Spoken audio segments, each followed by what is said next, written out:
Vale, pues muchas gracias. Nada, lo primero, quería comenzar la presentación dando las gracias, ¿no?, a la organización por invitarme a participar en este evento. Creo que es fundamental tener espacios, ¿no?, para dialogar, para debatir y discutir estas cuestiones relacionadas con la inteligencia artificial y la educación, ¿no?, que parece que ahora mismo acaba de invadir toda la escena educativa, ¿no?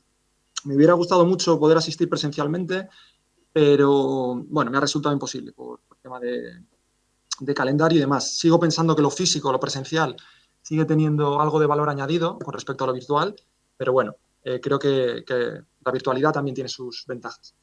He titulado esta presentación Educación e Inteligencia Artificial, una oportunidad para repensar la práctica docente, porque precisamente creo que es eso, ¿no? Una oportunidad de plantearnos o de formularnos algunas preguntas que siempre están ahí en el caldero educativo, ¿no? No solamente repensar, sino repracticar quizás también, ¿no? Esa idea de no solamente nos vamos a quedar en la idea, sino a lo mejor podemos llevar cosas a la práctica, ¿no?, en nuestra labor docente. A ver, un momento que estoy intentando pasar la diapositiva.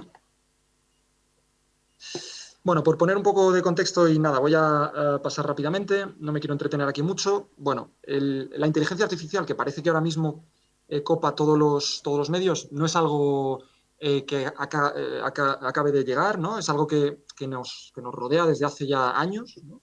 Es lo que hay detrás bueno, cuando Netflix nos recomienda una serie de películas o de series en relación con nuestros gustos, o Spotify nos recomienda una lista de reproducción de canciones relacionadas también con nuestras listas de reproducción, o Amazon, etcétera.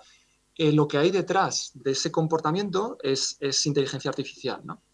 Lo que sí que es cierto es que desde hace apenas 6 meses, el 30 de noviembre, con la aparición de ChatGPT, parece que ha habido una explosión, ¿no?, una auténtica revolución, que bueno, tiene muchos matices, hay que analizarlo, yo creo, críticamente y reflexionar acerca de todas las aristas que contiene, pero es verdad que ha digamos, copado todos los medios, ¿no? ¿Qué es ChatGPT? Bueno, como sabéis, es un sistema de inteligencia artificial diseñado para mantener conversaciones a través de texto escrito, ¿vale? Y es ahí donde tiene su fortaleza, ¿no? La diferencia, con lo que lo diferencia con respecto a otros sistemas anteriores, bueno, esta idea de un sistema de texto escrito, ya teníamos chatbots, ¿no?, desde hace mucho tiempo. Lo que ha hecho particularmente especial a ChatGPT y otras herramientas similares es el grado de elaboración y realismo, ¿no?, que de verdad, digamos, llegamos a tener la experiencia, entre comillas, naturalizada, ¿no?, de un diálogo o una conversación con una persona, como lo haría una persona. Muy entre comillas, y ahora pasaré a detallarlo un poco más en detalle, a describirlo en más detalle. Es capaz de crear historias, escribir ensayos, realizar infinidad de tareas relacionadas con el lenguaje, ¿no? Algunos de los datos, estamos ya cansados, ¿no?, de escuchar bueno, la relevancia de ChatGPT, ¿no? Pero sí que hay algunos datos curiosos, como por ejemplo que ChatGPT tardó apenas 5 días en alcanzar el 1.000.000 de usuarios, ¿no?, algo que ninguna otra plataforma, ni Netflix, ni Facebook, ni Instagram había conseguido, lo que nos habla de alguna manera del impacto o de cómo ha permeado, ¿no?, en los diferentes, bueno, en la sociedad, ¿no? Algunos ejemplos ya concretos, ¿vale? Hay infinidad, solamente he rescatado algunos. Por ejemplo, de Esperanza Román, profesora de Mason University, ella es profesora de inglés como segunda lengua. Bueno, pues le plantea a ChatGPT: quiero que diseñes un curso de 6 semanas de duración llamado El Español de Herencia, yo voy a ser la profesora. Le pone unas instrucciones muy claras, algo muy importante, el tema del prompt en ChatGPT, le pone los límites, ¿no? El curso es para estudiantes de maestría, dura 6 semanas, etcétera, etcétera. ChatGPT le ofrece una propuesta, ¿no? Por supuesto, aquí te presento, ¿no?, siempre muy obediente, la semana 1, vamos a trabajar introducción al español de herencia, conceptos clave, actividades prácticas, ¿no? En la semana 2 vamos a trabajar esta otra temática, de nuevo, conceptos clave, actividades prácticas, etcétera, ¿no? Vemos ejemplos también, bueno, alguien que quiere mejorar su estado de forma, le puede pedir, por ejemplo, una rutina de entrenamiento. Oye, por favor, una rutina de entrenamiento para correr, donde el objetivo es, al terminar el curso o el año, ser capaz de correr 5 kilómetros diarios, ¿no? Y entonces ChatGPT le ofrece también unas rutinas basadas en lo que llama el principio de progresión gradual. Bueno, le describe ahí las diferentes,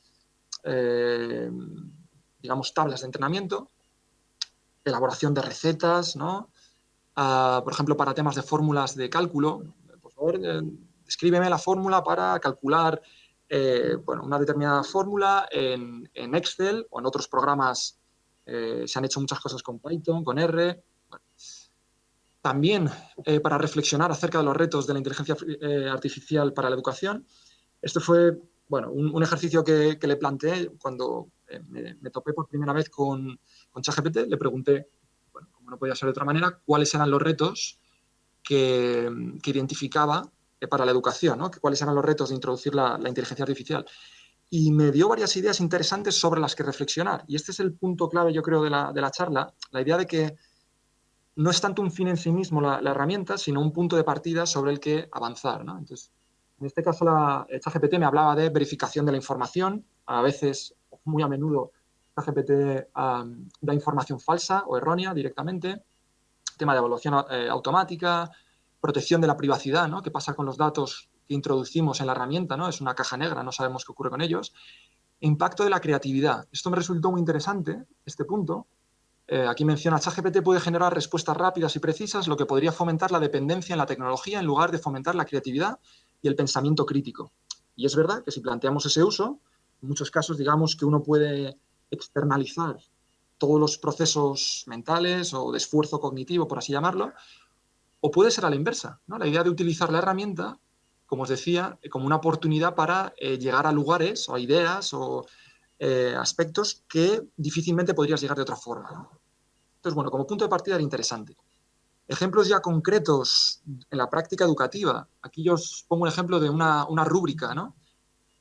Bueno, yo en este caso, por ejemplo, una de las asignaturas o las materias que imparto es métodos de investigación en psicología y en educación. Y de las muchas tareas que proponemos, lo que hacemos es un proyecto de investigación a lo largo del curso que termina en la redacción breve de un artículo científico breve, ¿no? Bueno, pues le solicité a ChatGPT que me elaborara una rúbrica para evaluar la calidad de ese artículo, ¿no? Entonces yo le daba ahí las instrucciones, de nuevo, muy importante que esas instrucciones estén bien definidas. Elaboro una rúbrica, la rúbrica sirve para evaluar un artículo científico, es decir, darle un objetivo concreto, identificar las partes, ¿no? El resumen del artículo, el marco teórico, el método, los resultados, etcétera. Y le identificaba, quiero que cada dimensión, cada una de esas dimensiones, tenga 3 niveles de ejecución, uno que sea no apto, otro apto y otro muy bien. Lo que quiero es que me des los criterios para los diferentes niveles. Y efectivamente, ahí me lo daba. Resumen del artículo. En el nivel no apto, el resumen es confuso, carece de información relevante, etc. En el nivel apto, el resumen presenta aspectos principales del artículo de manera clara, pero con alguna limitación. Y así con cada una de las dimensiones. Es verdad que presentaba algunas limitaciones, ¿no? Había algunos aspectos que no resaltaba, que yo sí que quería que resaltara y demás, pero digamos que establecimos ahí ese, por así decirlo, ese diálogo, ¿no? Más ejemplos, elaboración de preguntas de tipo test de opción múltiple, clasificadas por dificultad, ¿no? Yo le pedía, oye, sobre una temática en concreto, en este caso creo que le preguntaba sobre el cambio climático, elabora 3 preguntas y clasifícalas por orden de dificultad. Lo mismo, pero adaptadas a cada curso, ¿no? Un estudiante de primaria, un estudiante de secundaria, un estudiante que esté realizando estudios de biología, ¿no? Incluso se podían formular preguntas adaptadas a estudiantes con necesidades educativas, en este caso, por ejemplo, dificultades en lectoescritura. Es verdad que lo que te devuelve no es fantástico o no tiene limitaciones, pero sí que servía como punto, de nuevo, como punto de partida, ¿no? A pesar de todos estos ejemplos, ¿vale? Hasta aquí podríamos ver un poco potencialidades, ¿no? En términos generales y también aplicados al contexto educativo. Quería rescatar aquí una afirmación del propio Sam Altman. Altman es el CEO, el CEO de OpenAI, que es es la empresa que está detrás de ChatGPT, ¿no? de la elaboración de este software. Y lo que ya mencionaba en diciembre es que ChatGPT es increíblemente limitado, aunque aparenta ser muy, muy sofisticado, ¿no? Por las respuestas que te ofrece y demás. Entonces, que hay que tener mucho cuidado, ¿no? Al final acaba ir remarcando, como inspiración creativa está muy bien que lo utilicemos para confiar en datos factuales o en evidencias, hay que tener mucho cuidado, ¿no? Algunos ejemplos. Aquí, por ejemplo, en un acto ahí un poco egocéntrico, le preguntaba a ChatGPT, oye, ¿me puedes identificar 3 artículos publicados por este autor, por Carlos Llama, por mí mismo? Bueno, en principio me dice que no los encuentra, no conoce ningún artículo de este autor. Le voy dando prompts, ¿no? Le voy dando pistas más limitadas y le acabo diciendo que busque en una revista concreta, en este Journal of Education Computing Research, y me acaba diciendo, sí, perdona, disculpa, que no te había dado las referencias anteriormente. Me da 3 referencias perfectamente descritas en formato APA, que es el que solemos utilizar en psicología y en educación. Incluye el volumen, las páginas, incluso un DOI. El DOI es como un DNI de los artículos, ¿no? Es un identificador. El único problema es que ninguno de esos artículos los había escrito yo. Era completamente falso.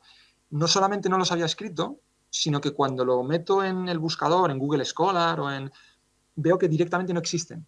Se los ha inventado, ¿no? Esa idea de ChatGPT, la G viene de generative, ¿no? Y genera, digamos, información nueva a partir de la información previa, ¿no? Y no le importa si es verdad o no es verdad, ¿no? Por eso hay que tener muchísimo cuidado. Se equivoca también en cuestiones tan sencillas. Por ejemplo, aquí yo le pedía una operación matemática muy sencilla, 724 más raíz cuadrada de 28 entre 127, y te da un resultado, pero como ya no me fío demasiado de sus contribuciones, lo contrasto, ¿no? Entonces metí la misma operación en una calculadora y veo que el resultado no es exactamente el mismo. Si veis, después del punto, 724, 0,41. Mientras que ChatGPT decía 0,787. Voy a triangular, utilizo otra calculadora y me vuelve a pasar lo mismo. Luego, en cuestiones tan sencillas como una operación matemática de estas características, también comete errores, ¿no? Y en este sentido, hay que tener mucho cuidado porque no hay forma de que ChatGPT pueda verificar la información que ofrece, ni garantizar su fiabilidad, ¿vale? Es verdad que cuando tú te pones a trabajar con él, hay un disclaimer que te dice tener cuidado que no siempre la información es fiable, ¿vale? Pero alguien que se aproxima a esta herramienta con un conocimiento naif, que se crea directamente que esto es como una enciclopedia o que es... hay que tener cuidado, ¿no? Os recomiendo muy mucho este trabajo de Sapsalieva y Valentini. Es un informe que redactaron para UNESCO, creo que es, sobre aspectos relacionados con inteligencia artificial y educación, higher education en este caso. Y aquí plantean un flowchart de cómo decidir cuándo utilizar ChatGPT en contextos educativos y cuándo no, ¿vale? Y es fundamental tener en cuenta si es relevante que la información que te dé sea verídica o no. Si es relevante para tu actividad que esa información sea verídica, entonces es problemático usar ChatGPT. Si no es relevante, por ejemplo, tú le puedes pedir, elabórame un cuento, ¿vale? Con tales personajes, que el objetivo sea o que la temática sea, pues no sé, aventuras, no sé dónde. Ahí no es importante que sea verdad o sea falso. De hecho, está inventando una historia nueva, ¿no? Ese es el punto interesante de la actividad en sí mismo. Pero si tú le pides datos concretos o le pides unas referencias, como os he dicho anteriormente, ahí es más problemático, ¿vale? En ese mismo trabajo que os acabo de mencionar, se hace una recomendación basada en otra contribución de Sharpless, si no recuerdo mal, de la Open University, donde se identifican algunos usos sobre el uso de ChatGPT o inteligencia artificial para procesos de enseñanza y aprendizaje, ¿no? Aquí habla de, te puede servir como guía, como un tutor personal, te puede servir para codiseñar alguna tarea o actividad, para explorar, como herramienta motivacional, o como, y esta parte me interesa mucho, lo que llama oponente socrático, ¿no? Oponente socrático sería, si estáis, seguro que estaréis familiarizados, ¿no? Con el método socrático. El método socrático se basa en un diálogo entre dos personas sobre una determinada temática, donde uno, a través de las preguntas, a través de preguntas bien diseñadas, bien planteadas, trata de orientar al otro interlocutor hacia una conclusión determinada, ¿no? Tú puedes plantear alguna tarea así parecida a ChatGPT con limitaciones, ¿vale? Con muchas limitaciones.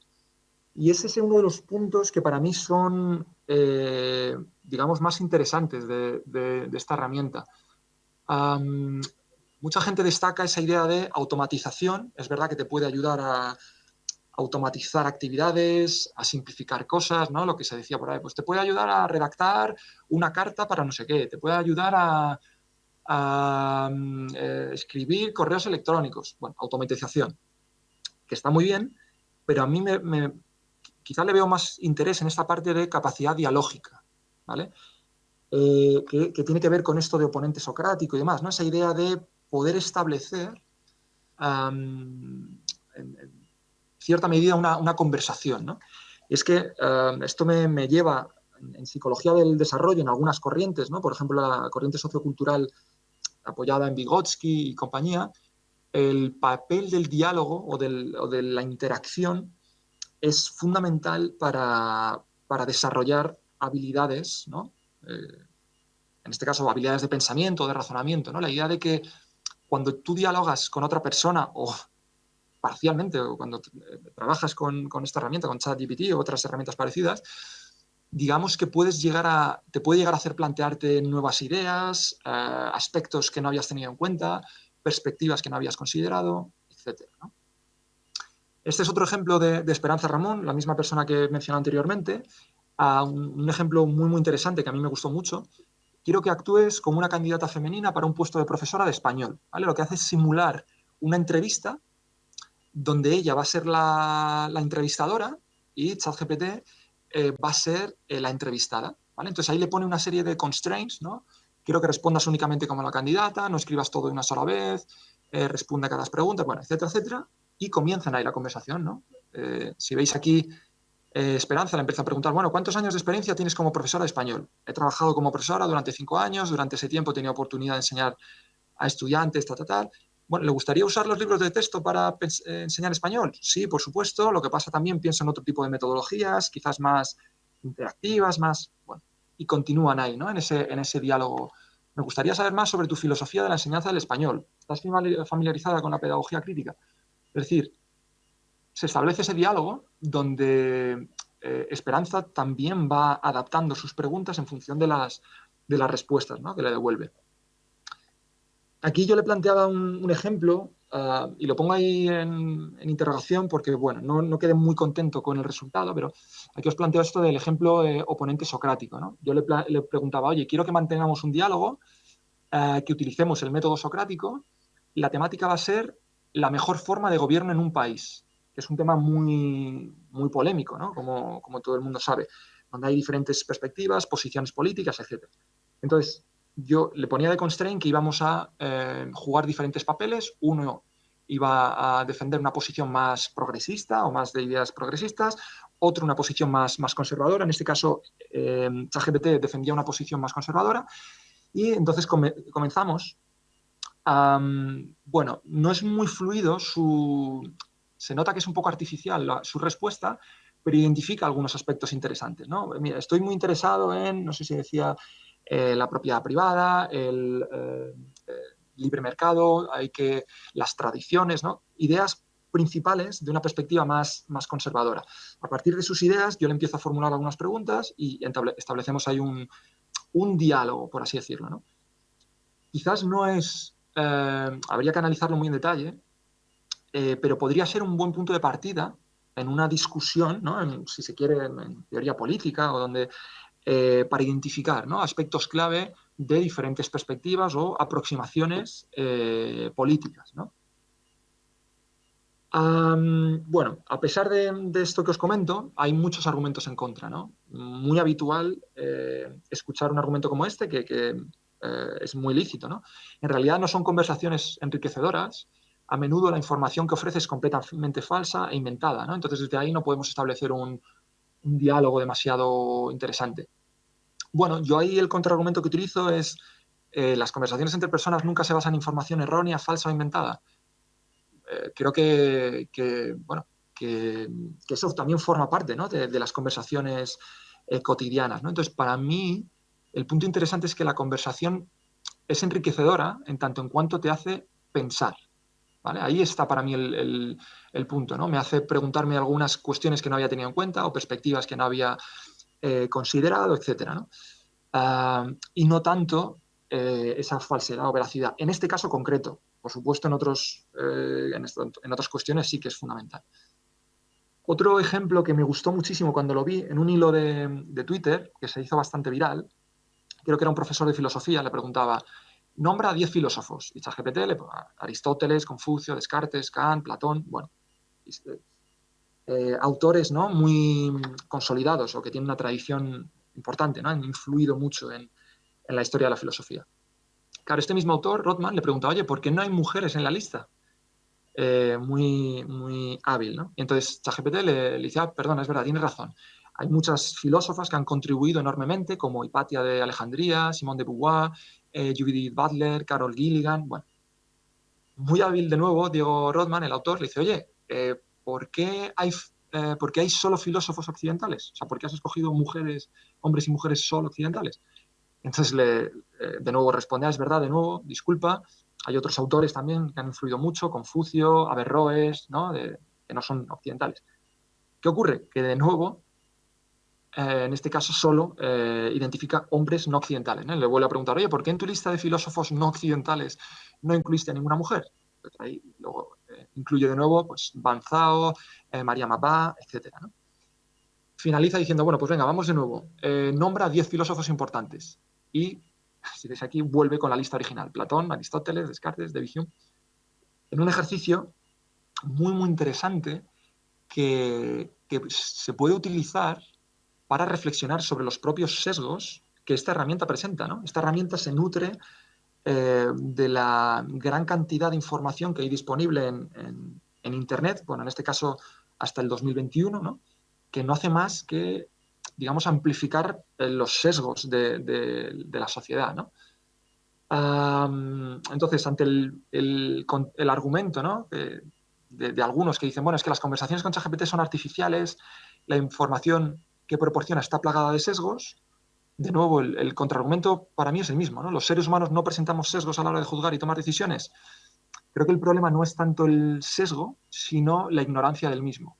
Creer que cuando describimos una lista de 10 filósofos, incluyendo a Platón, Aristóteles, Descartes, etcétera, que no tenemos ya una mirada sesgada, eso es lo problemático, ¿no? En mi opinión. Y bueno, hasta este punto quería identificar un poco esos aspectos positivos y negativos también, ¿no? Limitaciones que puede llegar a tener, pero ahora quiero darle una vuelta o pensar o reflexionar desde la perspectiva del estudiante, ¿no? Es decir, yo he planteado algunas posibilidades de utilizar esta herramienta en contextos educativos, sobre todo desde el enfoque del profesor o del docente, ¿no? Pero ¿cuánto hay de realista, ¿no? ¿Cuánto está esta herramienta ahora mismo extendida o este tipo de herramientas? ¿Realmente es algo que esté atravesando la educación o que esté realmente llegando a los estudiantes? Bueno, es verdad que no hay todavía mucha evidencia contrastada. De nuevo, el boom vino en diciembre, ¿no? Apenas llevamos 6 meses, ¿vale? Se ha publicado muchísimo, se ha escrito muchísimos trabajos, pero evidencia empírica de cómo se está utilizando, no hay tantísimos trabajos, ¿vale?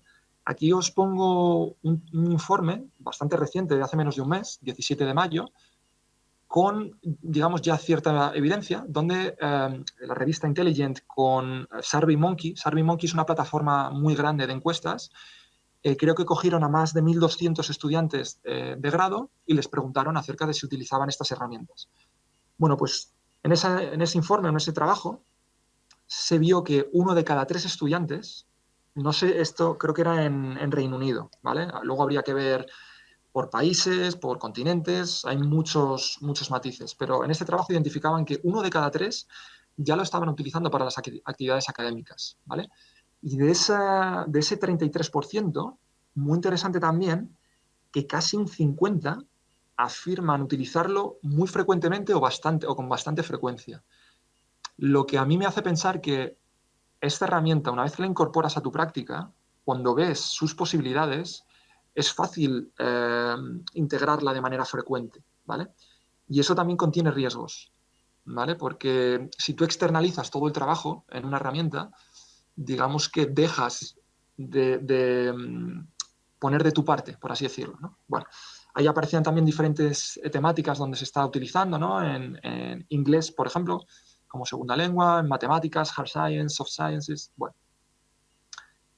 Vale, ok, parece que se está utilizando, o por lo menos en algunos contextos, parece que los estudiantes lo están utilizando, pero, y esta es una de las inquietudes muy grandes del profesorado, de hecho, cuando salta a la luz ChatGPT, las universidades, ¿no? Salieron muchas noticias de universidades que bloqueaban ChatGPT eh, no que lo bloqueaban, sino que intentaban identificar también otras herramientas para detectar el plagio, ¿no? Del ChatGPT, ¿no? Pues alguna pregunta, bueno, ¿no existen herramientas como Turnitin para identificar cuando alguien está utilizando ChatGPT o inteligencia artificial? Sí que hay herramientas, ¿vale? Pero hasta donde sé no son fiables 100%. ¿Ok? No, te pueden dar algunas pistas. Por ejemplo, aquí una que es más o menos conocida es Zero GPT. Lo que te da es como una probabilidad de que ese texto esté, eh, digamos, elaborado con inteligencia artificial. Pero ¿qué ocurre?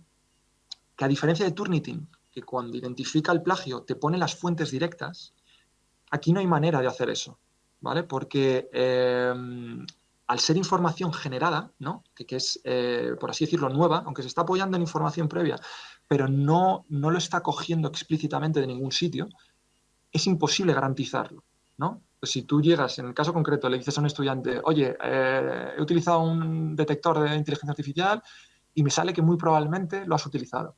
Le dirá, pues no, yo te digo que no lo he utilizado. No hay manera de avanzar en esa conversación, ¿vale? Otras herramientas también, ChatGPT Detector, ocurre lo mismo, te habla de probabilidades.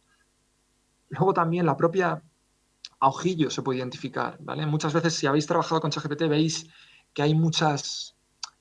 Eh, se puede ver, ¿vale? Algunos aspectos, por ejemplo, cuando tú haces una pregunta, a menudo en la información que te devuelve ChatGPT comienza con la propia pregunta, ¿no? Algo que es muy artificial. En un diálogo normal no empiezas con la propia pregunta.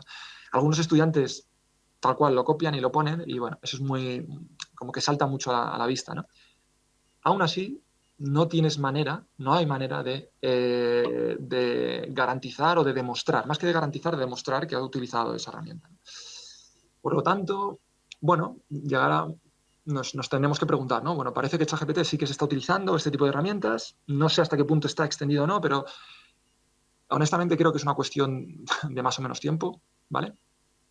Y además es muy complicado detectarse. Entonces, ¿qué podemos hacer frente a ese panorama? Bueno, yo visualizo o identifico como varias vías. La vía 1, la opción 1, que creo que se está adoptando en muchos lugares, es hacer como que no pasa nada. Bueno, yo continúo con mi práctica habitual como profesor, tú continúa con tu práctica habitual como estudiante y representamos una función como si fuera una obra teatral. Yo hago como que te enseño, tú haces como que aprendes y bueno, y ya está, y lo dejamos ahí, ¿no? Y tan contentos. No sé yo si es la mejor de las aproximaciones, no sé dónde queda ahí el sentido educativo. Otra aproximación que en algunos países se está utilizando, ¿no? Sobre todo en países no occidentales o que no son democracias liberales, ¿no? Están tratando de bloquear, ¿no? O de impedir el uso. Bueno, creo que también, aunque puede tener sus resultados, pero al final creo que es extremadamente difícil poner esos diques, en el sentido de que, bueno, siempre hay estrategias, ¿no? Utilizar una VPN, bueno, creo que es extremadamente difícil limitarlo, ¿no? Al 100%. Por lo tanto, la pregunta que yo me planteaba, y que se plantean muchos, es cómo podemos hacer para integrar esta herramienta que ya está ahí y las que están por venir. Sobre todo ya no es un tema de dónde estamos ahora, sino hacia dónde nos dirigimos. ¿Cómo podemos integrarlo en un contexto educativo, o una materia, una asignatura, sin que eso implique que el estudiante se convierta en un vago intelectual, ¿no? Vago intelectual entendido como, bueno, que utilizo la herramienta para resolver todo y me desentiendo de la propia tarea, ¿no? Bueno, yo ahí identificaba, y no está resuelto ni mucho menos esta situación, ¿vale? Voy a proponer algunas ideas. Hay gente que ha hecho contribuciones mucho más elaboradas y mucho más, pero no está resuelto ni mucho menos, ¿vale? Quizás ahora sí, pero tal y como está evolucionando estas herramientas, bueno, va a haber que hacer, o sea, repensar muy en profundidad, ¿no? Bueno, en esta tercera vía que planteo de integración crítica, algunas ideas básicas podrían ser, por ejemplo, que seguro que ya lo estamos haciendo muchos, ¿no? Diversificar las tareas de evaluación, ¿no? Plantear los diferentes aprendizajes y descomponerlos en piezas muy pequeñas, donde podamos supervisar de forma directa, ¿no? Si tú planteas solamente una tarea muy grande y dejas al estudiante que trabaje por su cuenta, bueno, digamos que estás permitiendo o facilitando que sea resuelto o que la tarea pueda llegar a ser resuelta simplemente usando ChatGPT, ¿no? Más cuestiones, pues por ejemplo, plantear tareas de evaluación que no puedan ser resueltas con ChatGPT. Ahora mismo esto, bueno, es más o menos sencillo en el sentido de que ChatGPT solamente trabaja con texto escrito, pero ya estamos viendo cómo está evolucionando herramientas de análisis de imágenes, ¿no? Midjourney, aplicaciones similares, cada vez se están integrando más. Entonces, bueno, como os digo, esto es una solución más bien, bueno, temporal, ¿no? Pero, por ejemplo, se pueden plantear, continuar de nuevo, ¿no? Con presentaciones orales, debates, creación de proyectos audiovisuales. Ahí, de nuevo, volviendo a esa parte que decíamos antes del diálogo, de la conversación, un profesor, una profesora puede saber claramente de qué manera está razonando o dejando de razonar el estudiante, ¿no? Si está teniendo en cuenta o no ciertas evidencias, si su pensamiento es más o menos sofisticado o si simplemente depende de ChatGPT, ¿no? Y claro, aquí uno se puede preguntar, vale, ¿y qué hacemos? ¿Dejamos de alfabetizar por escrito? ¿No? Porque si por miedo a utilizar ChatGPT solamente planteamos tareas orales o que no requieran esta competencia, pues no tiene mucho sentido, ¿no? Hay que seguir trabajando esa competencia escrita. Quizás yo aquí trataría de plantear que esa competencia escrita, supervisarla in situ en los contextos cara a cara, ¿no? En el aula, ¿no? Y planificarlo de forma conjunta. Por ejemplo, aquí ponía un ejemplo de imaginaos que queremos elaborar un proyecto para un centro educativo que tiene por objetivo reducir el consumo energético para el próximo curso académico. Y queremos elaborar un informe. Bueno, pues nos podemos preguntar de forma colectiva, ¿no? ¿Qué cosas debemos tener en cuenta? ¿Cuáles deben ser las prioridades? ¿A quién va dirigido? ¿Qué recursos tenemos? Hacer un brainstorming, ¿no? Hacer un seguimiento, ¿vale? Y ir, digamos, andamiando cada uno de los pasos en los cuales se va avanzando, ¿no? Otra tarea, otro ejercicio que a mí me parecía muy interesante, es preguntarle al propio ChatGPT y valorar su respuesta de forma conjunta, ¿no? Tener criterios para ver si la respuesta que nos da es sofisticada, es realista, es demasiado vaga, ¿no? Plantear cómo lo podríamos mejorar, ¿no? Es decir, incorporar al estudiante de forma crítica en ese uso, ¿no? Y luego, por supuesto, también no tenemos por qué perder tareas o actividades donde no se utilice directamente ChatGPT o inteligencia artificial, ¿no? Se puede seguir planteando bueno, exámenes o tareas o evaluaciones puntuales donde no se incorpore, ¿no? No pasa nada en absoluto. Y aquí sí quería rescatar un enfoque que a mí me parece el de los más sensatos. Es un trabajo de Dobrin, se llama Talking About Generative Artificial Intelligence. Para mí una de las reflexiones más, no sé, con las que me siento más o que comparto en mayor medida. Y aquí plantea este autor que la cuestión de cómo prevenir que los estudiantes utilicen inteligencia artificial generativa es una cuestión que tiene que ver más con el control o la supervisión, hacer como de policía, ¿no? y no es una cuestión tanto educativa en el sentido de vamos a plantearnos cuáles son el sentido de la educación, ¿vale? Estas son herramientas que están ya ahí en nuestra sociedad. ¿Qué hacemos con ellas? No podemos dar la espalda, ¿no? Entonces, lo que él propone, este autor, es generar un clima donde podamos plantearnos esas cuestiones y, de nuevo, reflexionar y pensar conjuntamente, ¿no? Enfatizando el valor de la integridad académica, la honestidad, la transparencia, ¿no? También continúo con este mismo autor, ¿no? La idea de que tenemos que entender que tarde o temprano los estudiantes se van a enfrentar a un mundo donde estas herramientas cada vez más forman parte de nuestro entorno, ¿vale?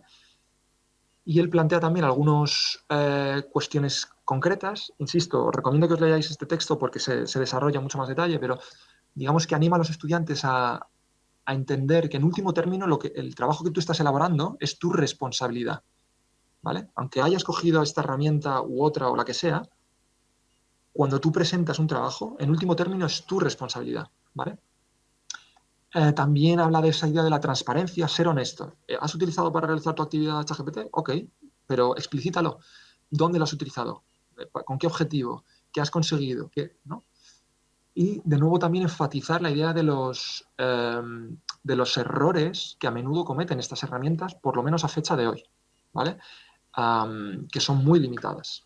Bueno, entonces ahí plantea también una serie de cuestiones que nos debemos preguntar o que se pueden preguntar los estudiantes antes de utilizar inteligencia artificial generativa y algo más.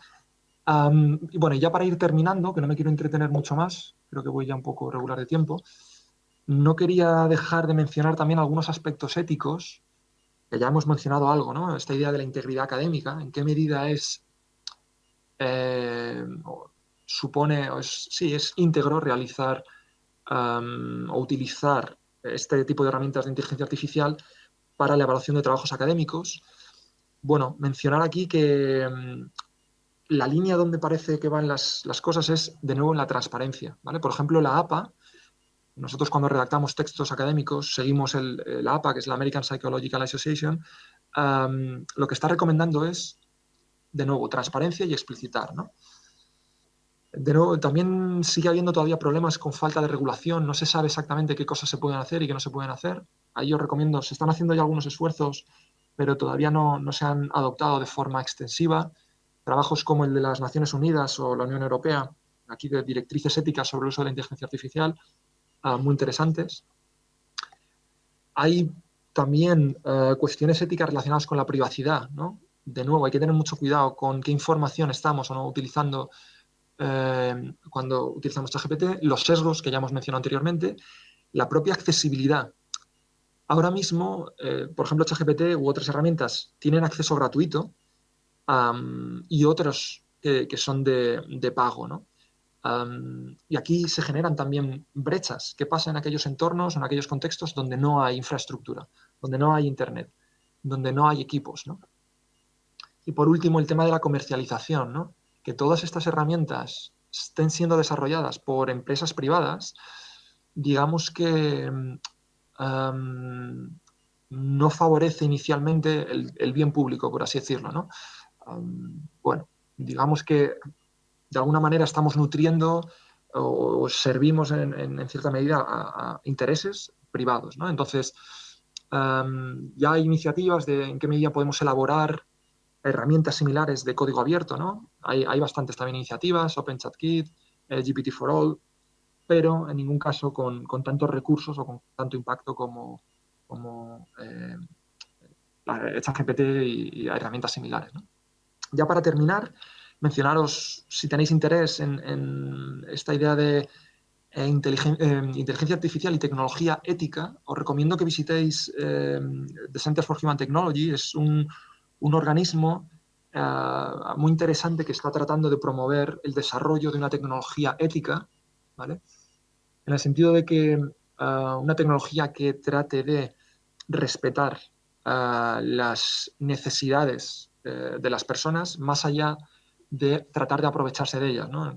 Estoy pensando en términos, por ejemplo, como la atención como el bien más preciado por el que pelean todas las grandes plataformas y demás, ¿no? Os recomiendo enormemente que lo visitéis y ya por último, si queréis más recursos, hay infinidad de recursos sobre inteligencia artificial y educación. Para mí, el más interesante es este trabajo de Mills.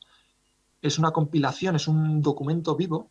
¿Qué significa eso? Que muchísimos autores, profesores, expertos, investigadores, etcétera, están, digamos, acumulando los diferentes trabajos, ¿no? Y recursos que se están haciendo sobre inteligencia artificial y educación. Os recomiendo que lo visitéis porque se va actualizando, ¿vale? Y hay materiales muy, muy interesantes.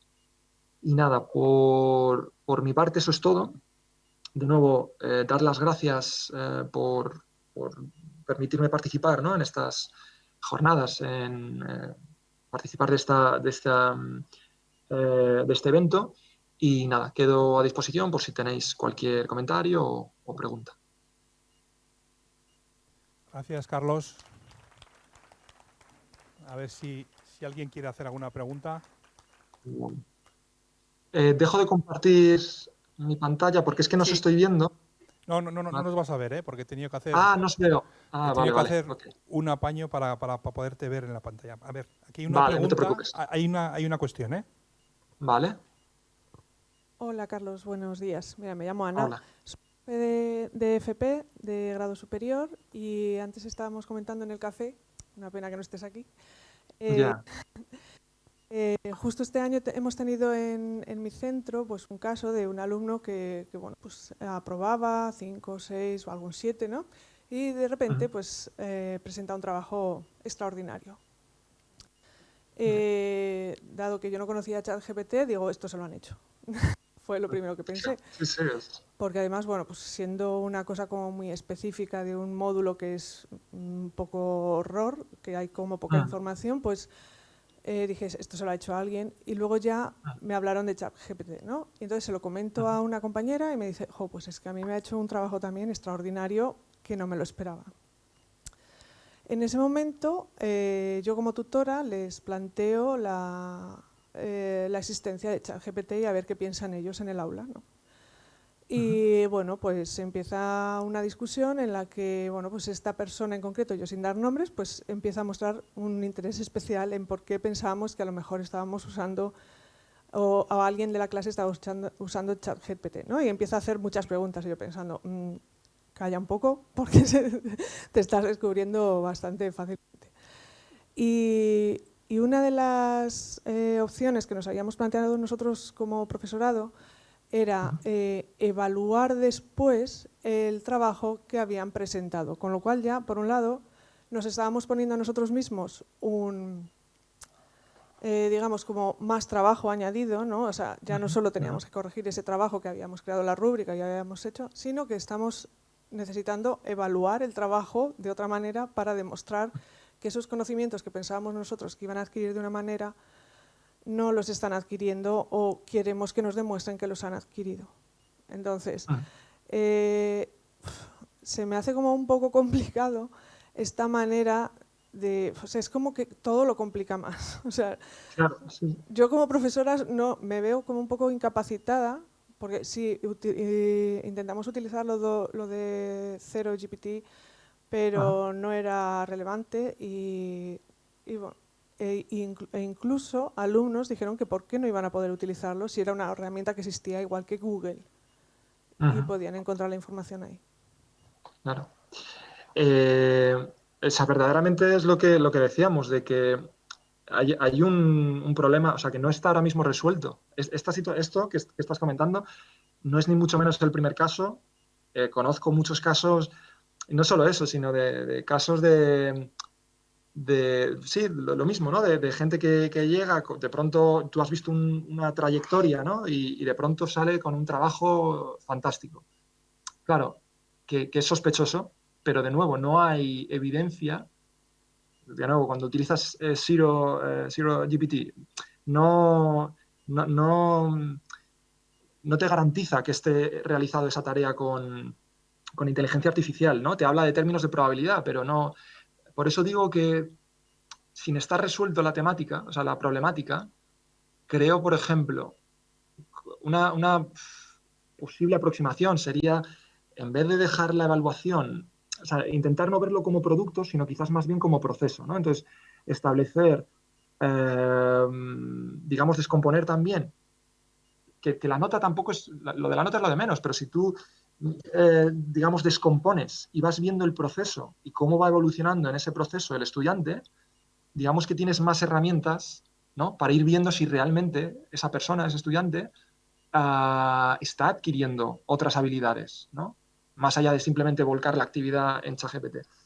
Y solamente evaluamos, que no digo que sea tu caso, no sé tu caso particular, pero si nos quedamos en poner una nota numérica solamente al final, en ese producto final, donde el estudiante tiene posibilidad de trabajar en casa, digamos que ahí hay más riesgo. Y es que ahora mismo, y no sé si va a ser posible, se están hablando de iniciativas también, ¿no?, de marcas de agua, por ejemplo. Se está proponiendo, hay un movimiento interesante de, oye, todos los productos elaborados por inteligencia artificial tienen que tener algún tipo de marca de agua, ¿vale?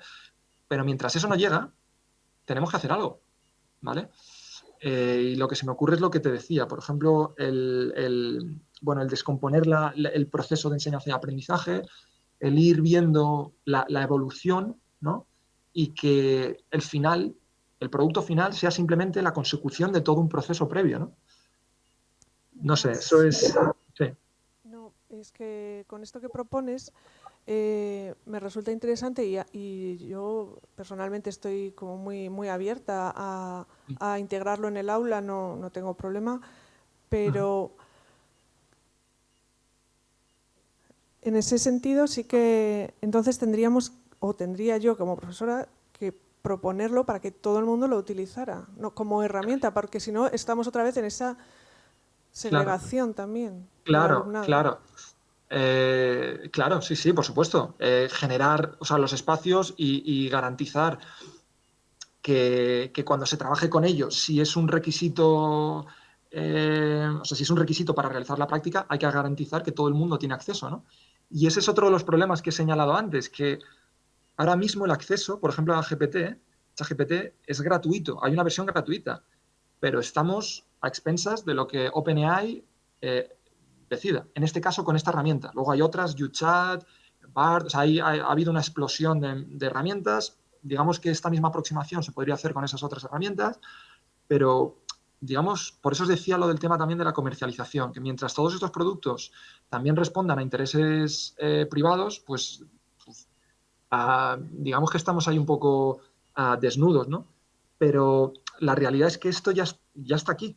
Y esto es lo que os decía de lo de la vía 1, podemos hacer como que nada está pasando, ¿no? Venga, pues yo no me quiero... Porque es verdad que esto nos está agitando y nos está haciendo replantearnos cosas.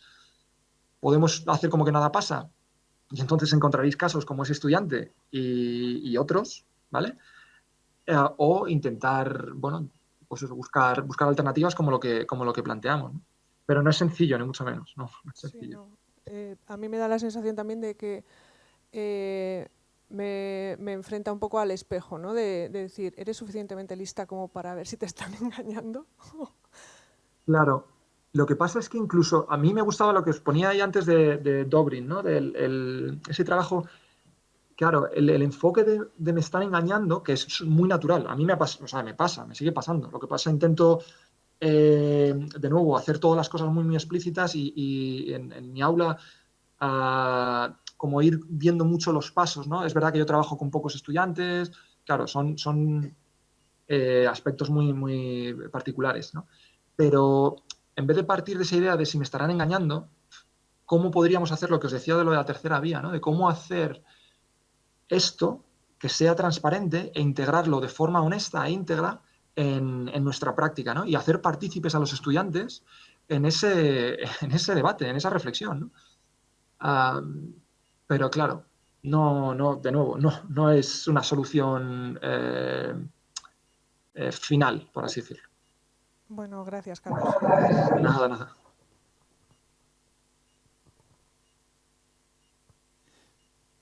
Parece, Carlos, que ya no hay más preguntas, ¿vale? Vale, perfecto, muy bien. Muchas gracias por tu exposición. Muchas gracias.